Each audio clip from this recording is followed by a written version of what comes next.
Assalamualaikum warahmatullahi wabarakatuh.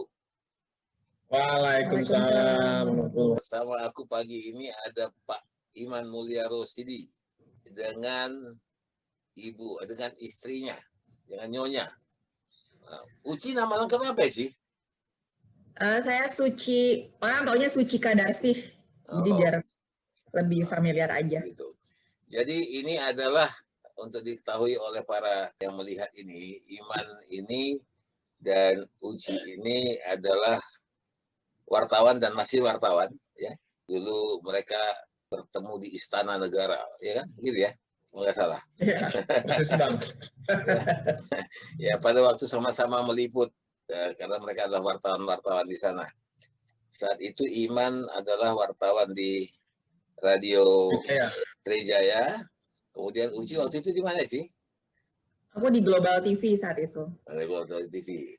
Jadi cinta bersemi di Istana Negara. Jadi kalau mengadakan perjalanan ke luar negeri bersama presiden, maka pacaran mereka dibiayai oleh negara.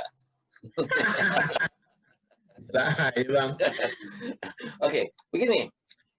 Kemarin aku mendapat WA dari Iman, ya. Dia bilang bahwa Uci itu masuk isolasi dan itu mengagetkan, ya. Tetapi aku pikir ya, kita tidak mau dikatakan positif dalam COVID. Tetapi kita tidak bisa memilih. Ini bukan pilihan.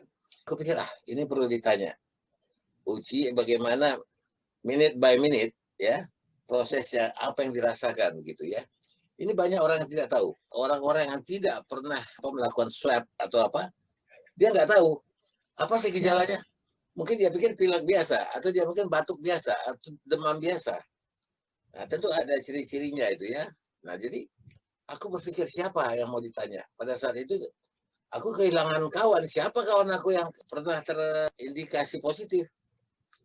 Tetapi ketika aku jumpa ada berapa orang, dia nggak mau. Janganlah, katanya. Aku nggak ngerti alasannya apa. Tetapi secara tidak jelas ada mendapatkan kesan bahwa mereka ini merasa harus menyembunyikan kepositifan mereka terhadap COVID.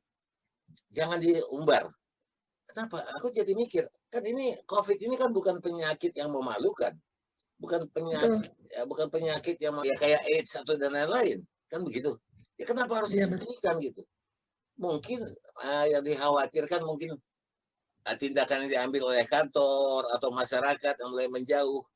Nah, ini bukan kemauan kita, ini bukan karena dosa kita lakukan. Ini memang semua orang bisa kena di seluruh dunia. Nah, jadi aku ingin tahu nih, aku ingin tahu ya Uci, ini pertama dirasa tuh apa pada hari pertama? Dites dulu, apakah ada perasaan dulu baru dites? Gimana sih? Iya, jadi sebenarnya aku ini dari awal pandemi pada saat di Cina itu ya, aku udah concern sama COVID gitu. Jadi apalagi aku kan kerjanya di sebuah lembaga kemanusiaan, Bang. Jadi memang informasi paparan informasi soal saat itu kan namanya masih Wuhan SARS-CoV namanya. Jadi aku paham banget gitu ya. Jadi aku udah tahu gitu gimana. Jadi dari ketika itu masuk ke Indonesia gitu kan di bulan Maret, aku tuh adalah salah satu orang yang ketat dalam menjalankan protokol kesehatan. Jadi aku harus apa tuh benar-benar aku tahu gitu kan. Misalnya harus sampai rumah harus mandi, mengganti bajunya langsung taruh di mesin cuci itu udah aku lakukan dari bulan Maret.